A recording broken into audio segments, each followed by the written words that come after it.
Greetings from Toronto, Ontario. I am Shmuel Neft, otherwise known as Rabbi NFT. And I'm Rabbi Akiva, joining you from Erie, Pennsylvania. Welcome to the Millennial Rabbis Podcast. As Chabad rabbis born in the 90s, we bridged the gap between two very distinct Jewish communities on opposite shores of Lake Erie. Join us as we navigate the complexities of the modern world, offering fresh perspectives on the challenges we face today. Let's make sense of it all together.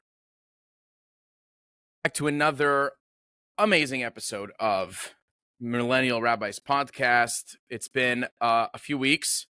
We've discovered that podcasting, as great as it is a commitment, right? And Davi, it's good to be back. It's episode number 6. Let's get right into it because this was a serious week for Judaism. 5 was last episode. This is episode 6. 6 of many, God willing. Nevertheless, this was a very big week for Judaism. This last week. This past Sunday we're filming on Thursday. You're going to be hearing this episode already in the next Tuesday. But this past Sunday was Lag BaOmer. Lag BaOmer has become quite an iconic Jewish festival for many reasons. And I think definitely we should talk about Lag BaOmer, how it was, what went down. So we were deliberating before we were deciding what we were going to speak about today. I wanted to ask you how your Lag BaOmer experience was, being that you were at arguably the most iconic Lag BaOmer event, single most iconic Lag BaOmer event in the world this year, because Lag BaOmer was officially canceled on Mount Meron in Israel. Talking about Wisconsin? Yes, Western Wisconsin. How was it in Western Wisconsin? Not a clue. So where were you? Give it to us. I was in Crown Heights. It was wow. Crown Heights. This is where we spoke about Crown Heights already, but the Lag BaOmer parade that takes place in Crown Heights is something else. The parade idea started in Crown Heights. The Rebbe made the first parade. When was that? We need to hear our story. I'm not going to say a year because the Chabadniks are going to pounce. Some time ago. No, in the 50s, in the mid 50s. Right. So generally, the parade takes place only when Lag BaOmer falls out on a Sunday, which is every few years.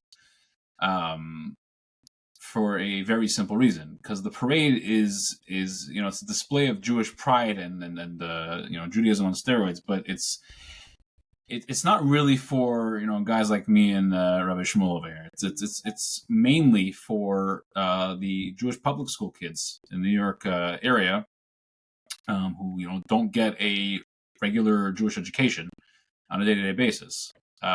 So they come in. Hopefully, usually hundreds and thousands to the parade on Sundays when there's no school. Right, school's out of session on Sundays, and they get to take part in this grand, insane event where they feel part of the crowd. This is who they are. It's by the way the embodiment of what you and I were talking about in episode number 1, which is the American style of go big, of doing big things. It was a big event. So it always has been a big event, but I think this year was pretty massive. They even market it as the Great Parade. Yeah, that's how they market it. The Great Parade. Where else do you have a great parade? I don't think there's any other great parade out there. So, what was at the Great Parade? Give it to us. So the parade is they over the years they've kind of added things in addition to the parade to make it I guess more attractive to the crowd and to attract more Jewish people to come join. So I remember the last parade was 7 years ago. There was a full out concert. This year they had a couple of singers come, and during the procession they had who was there. There was they brought Simcha Friedman from Israel, fantastic singer. They brought Mendy Great singer. Warch. He's also got great songs, but it was when we say parade, what are we talking about? What are we parading?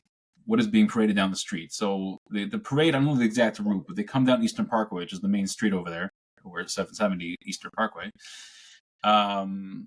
And then I think they go down Albany or Kingston. I'm not sure. I think they turn right on Albany. Yeah, definitely on Kingston. Yeah. But there's marching bands. There's I know I just heard recently that Rabbi Eli Levsker, when he started the idea of the marching band by the parade, he wasn't sure how the Rebbe was going to take it. The Rebbe would come out to the parade, and almost every time.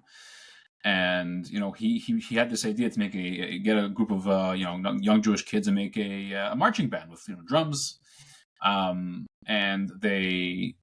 he came by with these kids and they were with the marching band. The Rebbe was so happy about it that the Rebbe asked him to come back a second time. So there's marching band. There's the schools march down the local schools, not so local schools.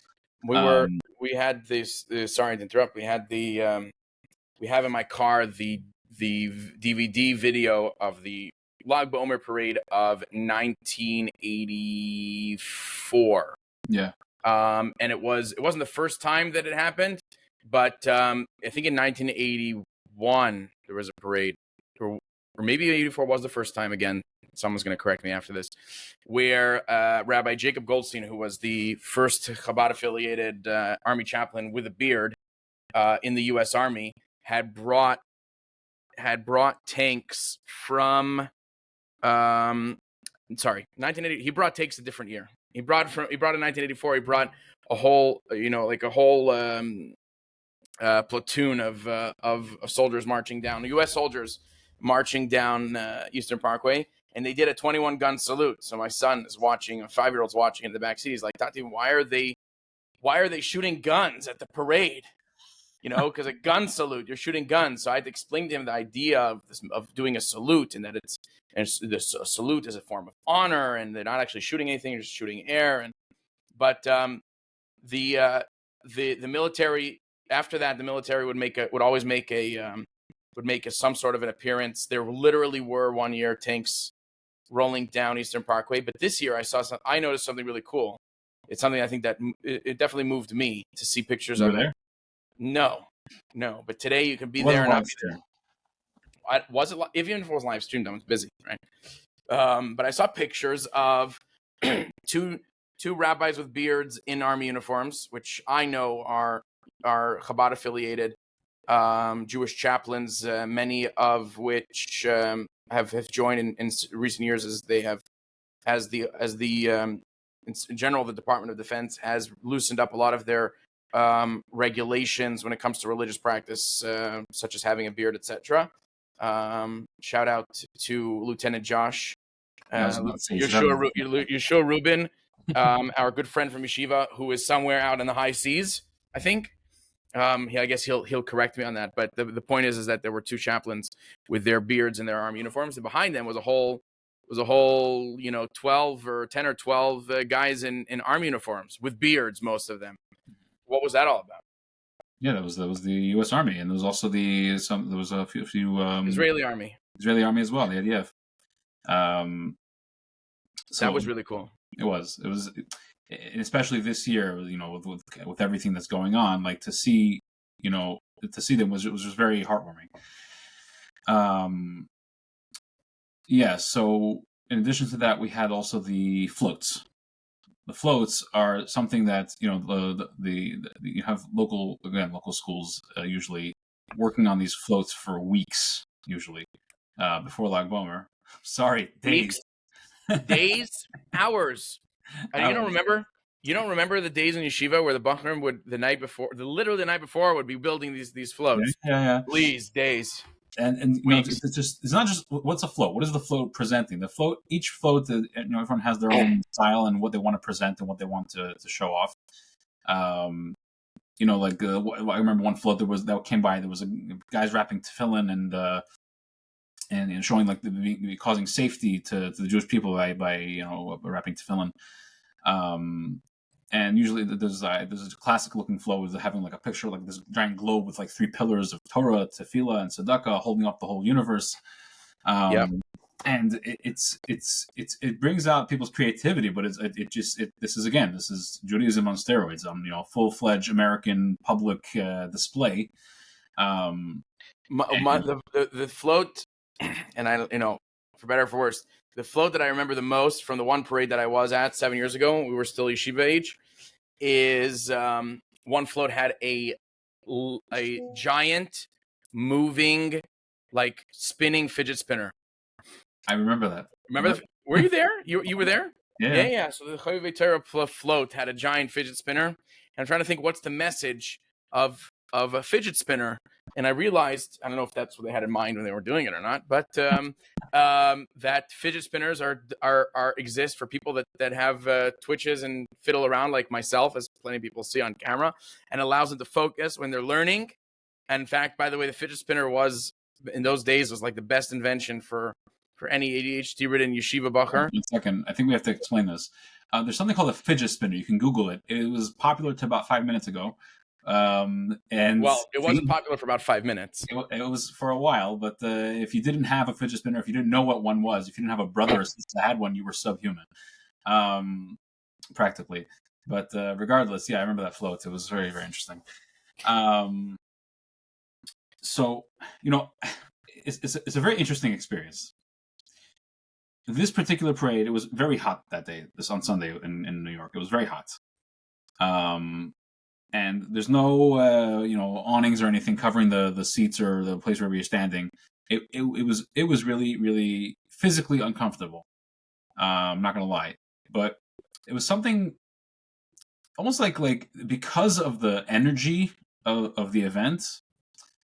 Yeah, it was uncomfortable. It was hard, but it didn't really matter in the big scheme of things. It wasn't, it didn't bother me to the extent like I need to leave. I didn't want to leave. I wanted to stay. I want to be part of this. It was incredible. It was just for me. It's just I don't know how you deal with these kind of things, but like when I go to like something that's very exciting, like Jewish wise, it's like it inspires me, and I feel like very like I'm going to do more. If I don't do something about that inspiration, it dies the next minute. It's gone. I walk away, I'm like, well, that was cute, and I just move on with my life, which is kind of missing the point. The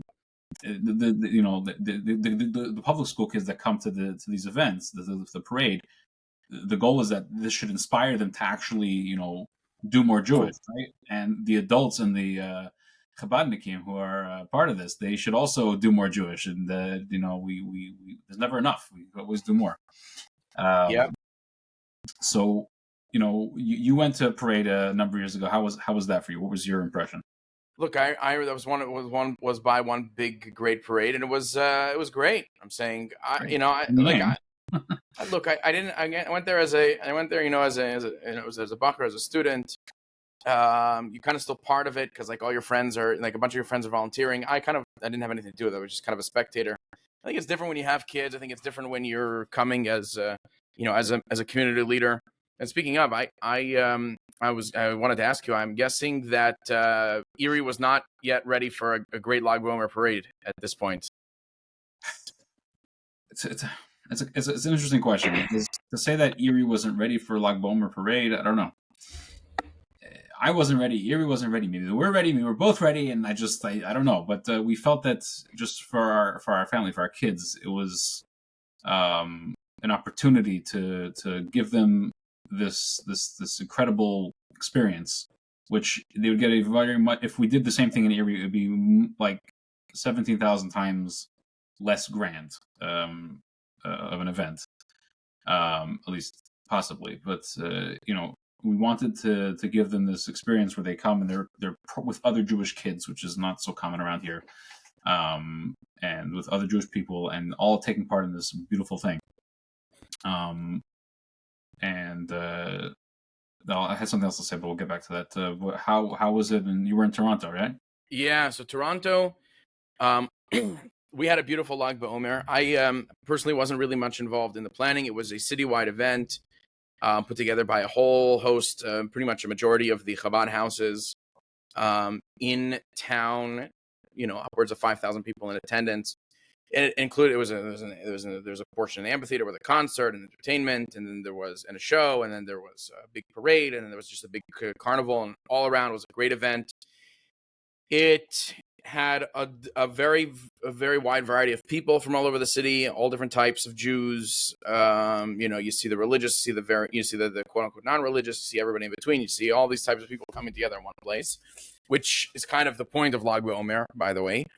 And also you had a lot of Chabad houses working together.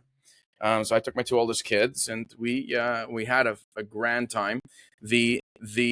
I definitely felt going there with my kids seeing everything was big too. We had floats, we had mounted police, and we had this big truck with a big screen on it that was driving as part of the parade, and just everything was big. I think that the point of big Jewish pride and the idea of closing down the streets, closing down the main thoroughfare here in Toronto, even just for a few minutes, but to do that and walk on the middle of the street with Jewish pride is something great for everybody that participated, especially my kids as well.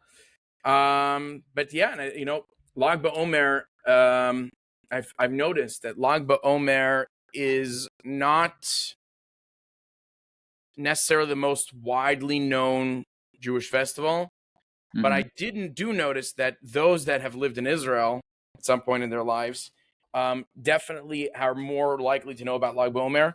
So Lag BaOmer, because Lag BaOmer is a big thing in Israel.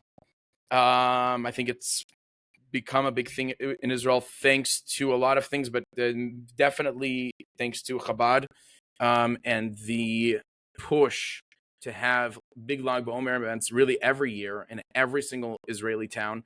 So I have a friend, Yechiel Shamilov, shout out if you're even listening to this. He's a shliach.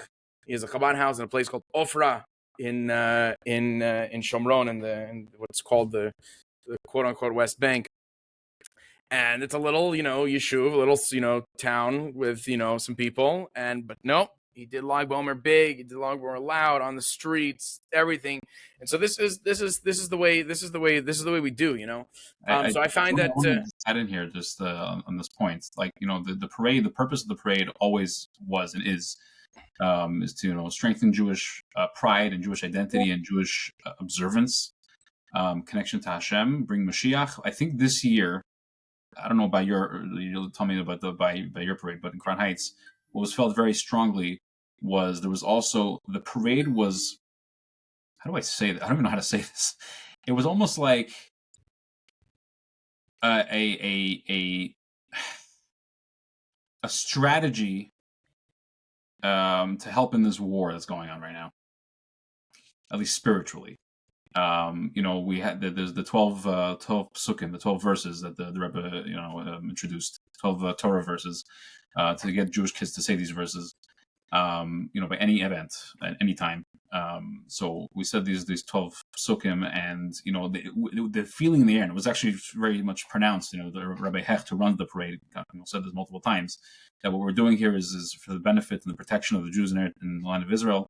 And probably quoted the verse from Psalms, from the mouths of the babes and the sucklings sounds better comes strength to destroy. Yes, he did. Destroy our enemies. And I always like to say babes and sucklings, Fancy English. But it's true that the idea being that it is very well founded in Jewish literature and Jewish sources that children that come together, Jewish children that come together, create strength for the Jewish people. And look, you see it. If you're talking about just the Rebbe's parade, famously, the Rebbe spoke about this very strongly. The Lag BaOmer right before the 6 Day War, when things were looking very bleak in Israel. Just a few days before the war broke out, the Rebbe stood up and I was listening to the recording recently, saying it very forcefully about not being afraid and standing up in front of our enemies, and how the Jewish children are those that give the strength to the Jewish people to be able to do so, and the rest is history, right? That that the end result of that was quite miraculous. So it's definitely no joke, and it's definitely not something to be taken for granted. I think the fact that on one hand, people still ask, how can you have big parades and celebrations when you have hostages in captivity? And the answer to that is that these celebrations and these events are what give strength to the hostages, or give strength to the soldiers on the front lines that are coming to retrieve them and to save them and and protect the Jewish people. For sure. So let's, I realize we're talking about Lag BaOmer events, kind of the superficial aspects of Lag BaOmer, so to speak. What is Lag BaOmer? No, I'm not superficial. I mean, okay, we're talking about Lag BaOmer, celebrating Lag BaOmer. What if someone's listening to this episode right now and they don't know what Lag BaOmer is? Or if you're one of our friends or classmates and thinking to yourself, I'm not one of those people, you maybe you're sitting here listening to this and you didn't think this year so much about Lag BaOmer because you probably have kids at home and drive you crazy, and you didn't have a chance, and you had to take them to the events and this and that. You didn't really have a chance to think or properly contemplate what Lag BaOmer is all about. So what's Lag BaOmer all about? I'll answer my question and I'm going to hand it off to you. Lag BaOmer theme is 2 words: Ahavat Yisrael. Love your. In English, it's 4 words: love your fellow Jew. Okay, what's the deal? What is the deal? There's actually 2 components to Lag BaOmer. We'll just focus on this one right now, but it says in the Jewish books that what happened on Lag BaOmer was that there was a great sage, Rabbi Akiva. You might have heard of him, and he had 12,000 pairs of students, which is, if you do math properly, it's 24,000. Last I checked, 24,000 students, and there was a certain period where they just started dying, like a crazy plague, and left and right, just in a very short period of time. Can't hold myself back from saying they were dropping like flies. Yeah. But the Lag BaOmer, they stopped dying. We were supposed to do research. We didn't do research. Yes, who knows? The dying paused for Lag BaOmer, but Lag BaOmer, there was no death. Let's put it that way. Day free of death. Day free of death, and that's. So what does that have to do with Ahavat Yisrael, with a loving fellow Jew? What was the reason that they were passing away? So the sages tell us the reason was because they did not show respect to one another, which is quite shocking. Because Rabbi Akiva, their teacher, there wasn't just a guy they learned Torah from. He was their life. He educated them and guided them, and permeated them with the idea, with one of his main core teachings, which is that the loving a fellow Jew is the great principle of the Torah. And it's this almost, I don't want to say they're shocking. It's just disturbing, like that these students are the ones that didn't exemplify this, not to the contrary, to the extent that it caused this terrible thing.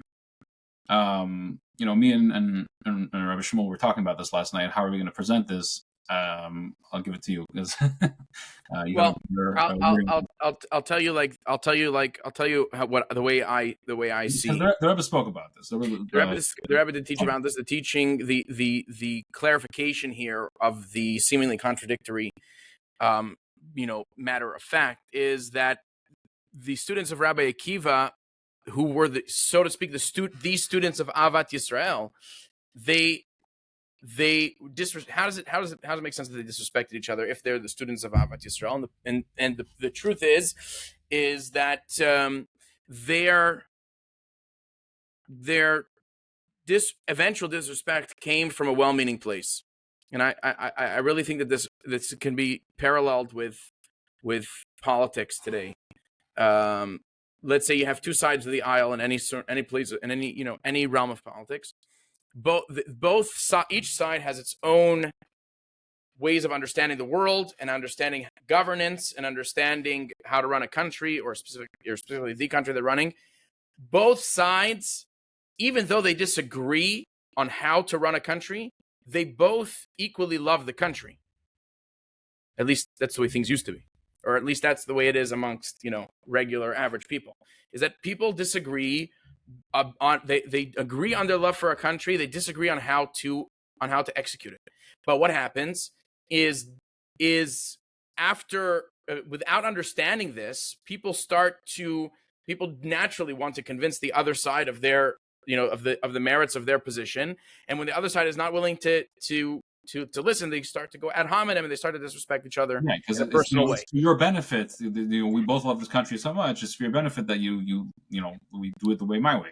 Exactly. And so the students of Rabbi Akiva were all looking out for each other in their own minds. What they really, and what does that mean? Each thought that his way of understanding the teachings of Ahavat Yisrael and of Rabbi Akiva were the right way.